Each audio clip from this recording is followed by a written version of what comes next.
Diabetes, thyroid, hormone problem এগুলো লেগেছিলাম। তো এখন আমি 1 মাস ওষুধ খাইছি। স্যারর ফলো করছি, পরে আলহামদুলিল্লাহ এখন আমি অনেকটা সুস্থ আছি।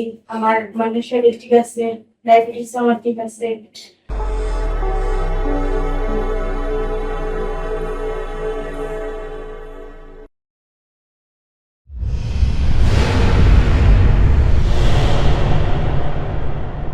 আজকে আমরা একটা ইউনিক কেস নিয়ে আলোচনা করব। আমাদের সম্মানিত বোন, ইনি একটা বয়স 20 বছর, উনি ডায়াবেটিসে ভুগতেছিলেন। ওনার হাইপার টেনশন বা উচ্চ রক্তচাপ ছিল, PCOS পলিসিস্টিক ওভারিয়ান সিনড্রোম, এবং শরীরে অবাঞ্ছিত যে লোমগুলা সেগুলো ছিল, এবং থাইরয়েডের সমস্যা ছিল। আজকে আমরা ওনার মুখ থেকেই ওনার সম্পূর্ণ সুস্থ হওয়ার যে গল্পটি সেটি শুনি। সালাম আলাইকুম। আচ্ছা, আপনি কি কি সমস্যায় ভুগতেছিলেন? আপনি যখন আমাদের কাছে প্রথম আসছিলেন কি কি সমস্যা নিয়ে আসছিলেন? ডায়াবেটিস, থাইরয়েড, হরমোন প্রবলেম এগুলো লেগেছিলাম। তো এখন আমি 1 মাস ওষুধ খাইছি। স্যারর ফলো করছি, পরে আলহামদুলিল্লাহ এখন আমি অনেকটা সুস্থ আছি।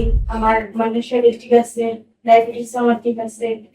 সেই ক্ষেত্রে খাবারের বিভিন্ন ধরনের চার্ট, সাথে হচ্ছে কিছু মেডিসিন, কিছু নিয়ম কানুন শিখিয়ে দিচ্ছিলেন। হ্যাঁ, আপনার ওয়েটও তো 5 কেজির মতো কমছে, তাই না? 1 মাসের মধ্যে। এই 1 মাস আগে আর 1 মাসের পরে চিত্রটা আপনি বলেন, যে 1 মাসের আগের যে কষ্টটুকু আর 1 মাসের পরে আপনার কতটুকু আরাম হচ্ছে, সেটা যদি একটু বিস্তারিত এক বলতেন। মাস আগে মানে 1 মাস আগে আমার শরীরও চলতো, ডায়াবেটিস প্রবলেম করতো, তারপরে হাঁটো বাইরে তো আতর রোগে টানতো।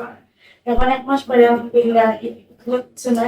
আচ্ছা, এই যে আপনি, আপনার যে ডায়াবেটিস ছিল, হ্যাঁ, 2 বছর আগে ডায়াবেটিস হয়েছে, 18 বছর বয়সে ওনার ডায়াবেটিস হয়েছে। তো এই যে আপনি 1 মাস ডায়েট করলেন, কিছু ন্যাচারাল মেডিসিন খাইলেন, ডায়াবেটিস তো চেক করলেন বাসায়, তাই না? ওভারঅল আপনার ডায়াবেটিস এর এই পরিমাণটা কিরকম ছিল? যে বাসায় যে স্টিপ দিয়ে নিতেন? 7 পয়েন্ট থাকতো, 8 পয়েন্ট থাকতো, এর বেশি যাইতো না। আচ্ছা, তো আমি সুস্থ হয়েছি আলহামদুলিল্লাহ। তো আপনারও আইবা, স্যারও কিছু দেখবা, স্যারও চিকিৎসা বাড়াইলো, স্যারর ফলো করলে, স্যারের যে 4 ডে পানি ব্যায়াম ওইসব ফলো করলে আলহামদুলিল্লাহ আপনারাও যারা রোগ আছে সব সুস্থ হইব। আমার মতো আমি অনেক কষ্ট করছি, অনেক ওষুধ খাইছি, ডাক্তার দেখাইছি, কিন্তু আমার প্রবলেম গুলো কমছে না। কিন্তু স্যারও কিছু আমার পরে 1 মাসে আমি অনেকটা খারাপ পাইছি। আজকে এই পর্যন্তই। অন্য কোনো দিন আপনাদের সাথে নতুন কোনো ভিডিও নিয়ে দেখা হবে। আল্লাহ হাফিজ।